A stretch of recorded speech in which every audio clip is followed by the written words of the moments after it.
Hello అండి. ఈరోజు నేనైతే షాపింగ్కి వెళ్తున్నాను. ఏంటి ఎప్పుడు చూసినా షాపింగ్ షాపింగ్ అని అంటుంటారు అనుకుంటున్నారా?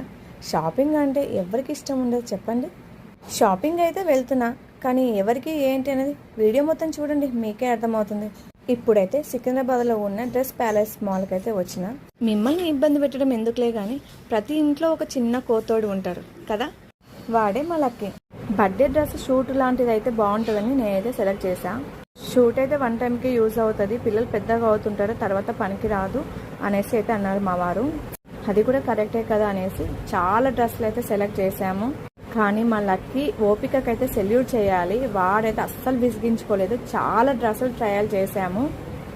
కొన్ని టైంలో అయితే చాలా విసిగిస్తాడు, అలాంటిది చాలా ఓపికతోటి ఎన్నో డ్రెస్సులు వేసి చూసాము, కానీ అస్సలు విసిగించుకోకుండా చాలా ఓపికతో ఉన్నాడు. కొన్ని డ్రెస్సెస్ అయితే వేసుకొని ర్యాంబా కూడా చేశాడు.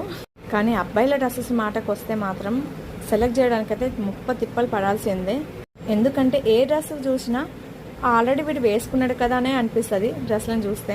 ఫైనల్గా నాన్న తంటాలు పడే అయితే ఒక 4 డ్రెస్సెస్ సెలెక్ట్ చేసి బిల్ అయితే వేయించాం. నిజం చెప్పాలంటే పెద్దవాళ్ళ డ్రెస్ రేట్ కన్నా పిల్లల డ్రెస్ రేటే ఎక్కువ ఉంటుంది కదా. ఇలా నాకు వచ్చిన డౌటే మీకు వచ్చిందా లేదా ఇన్బాక్స్లో కామెంట్ చేయండి.